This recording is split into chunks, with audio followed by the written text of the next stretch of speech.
Une semaine se termine, une autre commence et les actualités se relaient. Bienvenue à tous dans la rétrospective de la semaine. Le retour du Premier ministre à Kinshasa après une tournée dans l'est du pays pour s'imprégner de la situation sécuritaire et sa visite de plusieurs chantiers à Kinshasa. La rencontre à Kampala entre Raymond Tshibanda, ministre des Affaires étrangères, et le président ougandais Yoweri Museveni pour tabler sur la situation sécuritaire dans la région de Grand Lac, ainsi que l'inhumation du célèbre artiste Paul Ndombe Opetum de l'orchestre Bana Ok, connu sous le nom de Pepe Ndombe au cimetière Nécropole dans la commune de Ntsele. Ce sont là les sujets qui ont marqué la première partie de la semaine passée.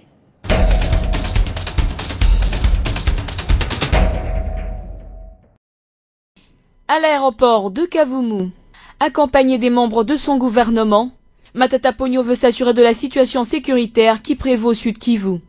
Pas de temps à perdre. Direction, résidence officielle de l'autorité provinciale Marcelin Tchishambo. Sur place, une séance de briefing est organisée par la MONUSCO.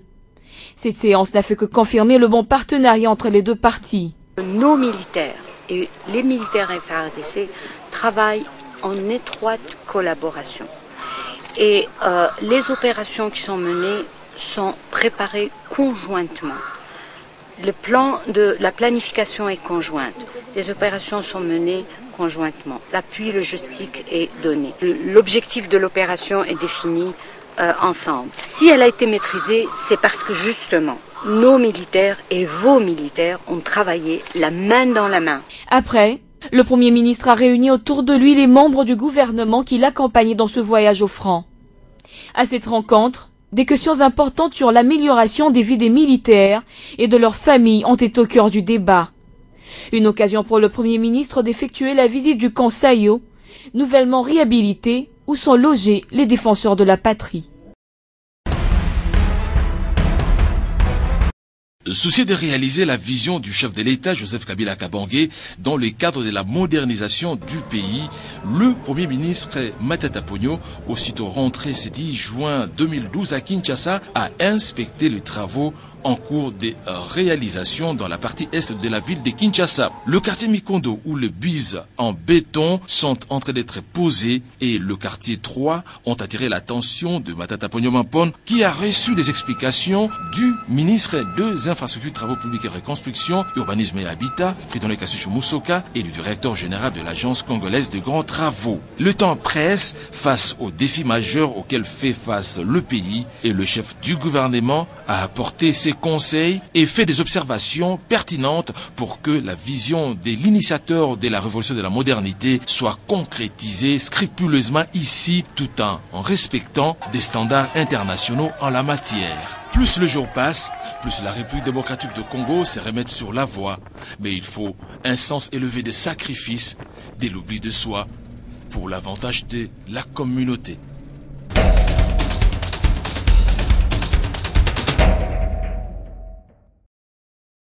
Envoyé spécial du chef de l'État, Raymond Tshibanda Ntunga Mulongo, ministre des Affaires étrangères, coopération internationale et francophonie, a conduit une importante délégation congolaise à Kampala. Il était accompagné notamment de l'ambassadeur itinérant du président de la République, Séraphin Gouège, et de l'ambassadeur de la RDC en Ouganda, Charles Okoto. À cette occasion, le ministre des Affaires étrangères, coopération internationale et francophonie, Raymond Tshibanda, s'est entretenu durant 3 heures avec Yoweri Museveni, président de la République de l'Ouganda, avec lequel il a fait le tour aussi bien des relations bilatérales RDC-Ouganda que de la situation sécuritaire dans la région des Grands Lacs.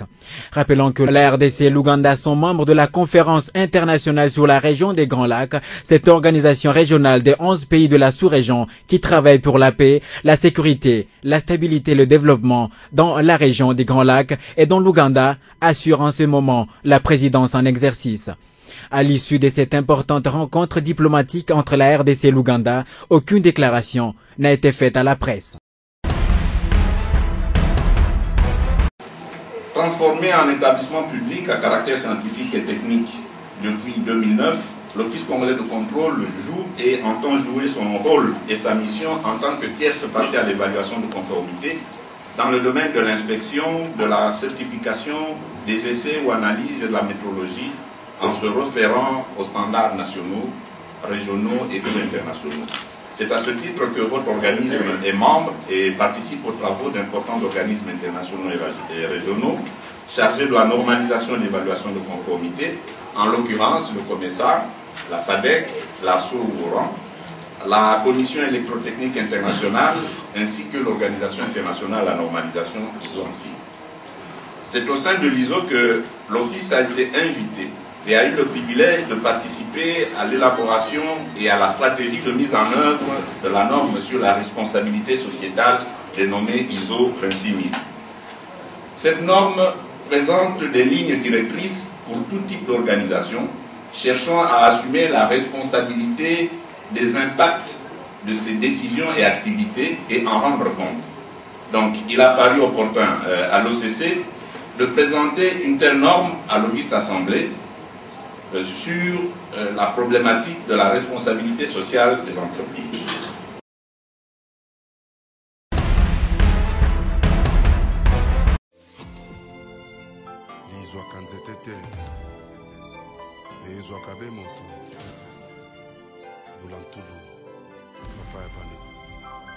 Nous t'oublierons jamais.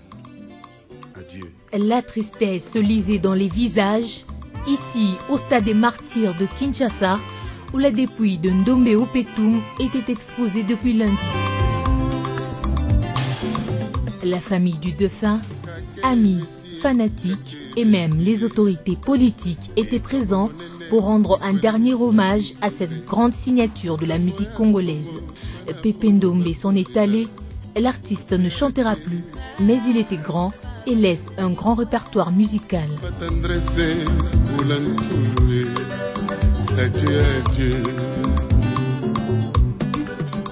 Même témoignage pour ce musicien qui demande aussi une vraie prise en charge de la part du gouvernement congolais.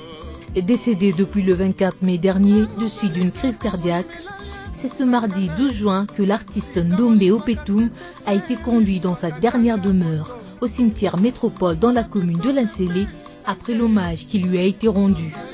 Adieu l'artiste.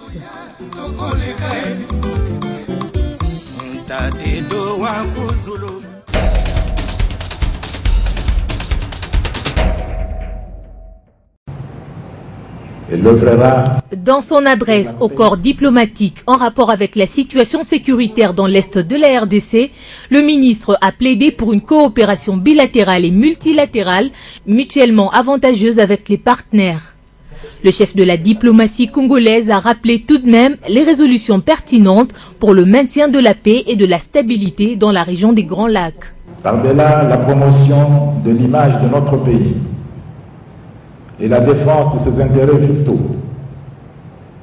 elle œuvrera pour la paix et la stabilité à l'intérieur de nos frontières, dans la région des Grands Lacs, en Afrique, ainsi que pour un monde plus stable, plus juste et plus solidaire. Côté ambassadeur, c'était plutôt des remerciements au ministre congolais pour l'initiative étroite entre les différents pays représentés en RDC, présentée ici par l'ambassadeur du Gabon en République démocratique du Congo, doyen du corps diplomatique, Ferdinand Massala Malunga, qui, par ailleurs, a assuré le ministre des Affaires étrangères de la disponibilité de l'ouverture et de la collaboration de l'ensemble du corps diplomatique en vue de l'accompagner dans la matérialisation de sa politique pour rendre plus dynamique la diplomatie congolaise.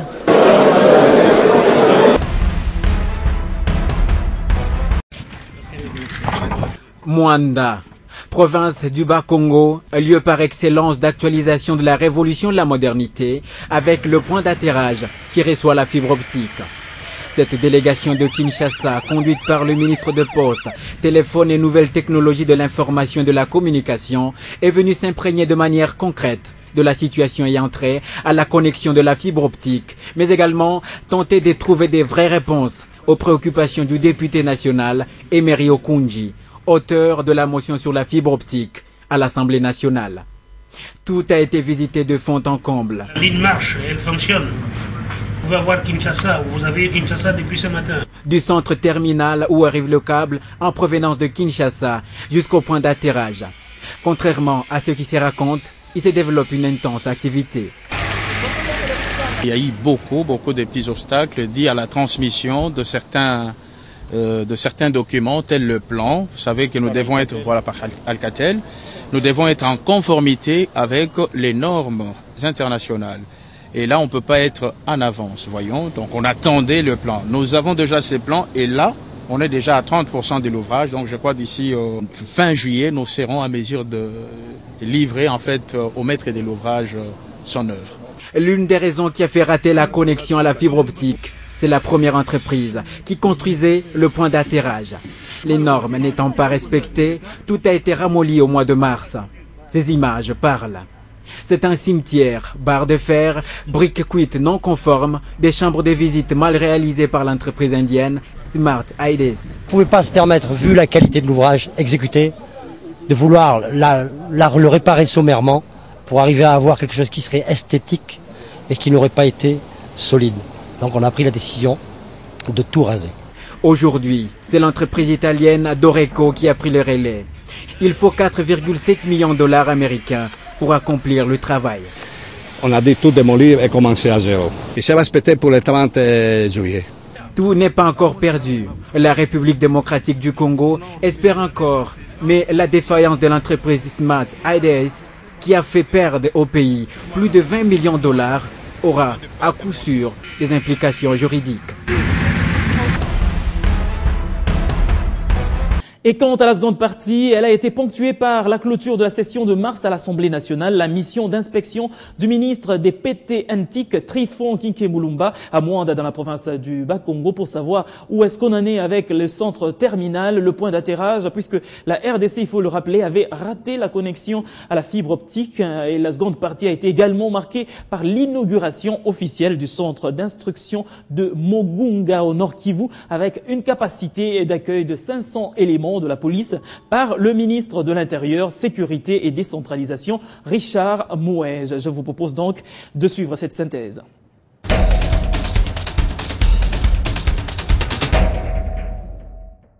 Pour nous, c'est une manœuvre dilatoire, c'est une manière pour la MONUSCO de cacher son inefficacité par rapport à la question du Congo qui dure depuis plusieurs années.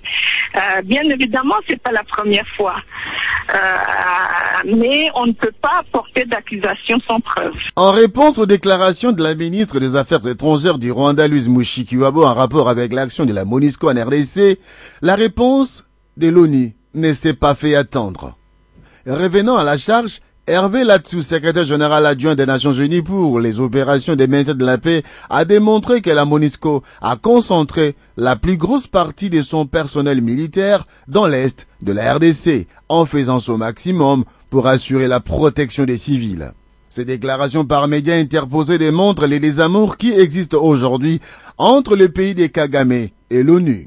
L'histoire ne devra pas se répéter dans l'est de la RDC. Cette thèse se justifie par les déclarations faites récemment par les départements d'État américains via l'ambassade des États-Unis en RDC, confirmant leur soutien au FARDC. Nous soutenons les efforts en cours visant à tenir les leaders de FDLR pour responsables de leurs atrocités et nous exhortons les combattants FDLR et les responsables à leur charge de se présenter auprès des autorités congolaises ou onusiennes en vue de leur désarmement et de leur rapatriement. Les Rwandais devra donc revoir ses cartes face au changement de la donne sur la scène internationale. Tiré par les cheveux, au-delà des simples répliques, quel sera l'essor que l'ONU devra infliger à Kigali maintenant que Human Rights Watch et le gouvernement congolais ont reconnu l'implication directe du pays de Paul Kagame dans les opérations menées par Bosco Ntaganda et le MV3 pour la déstabilisation de la République démocratique du Congo.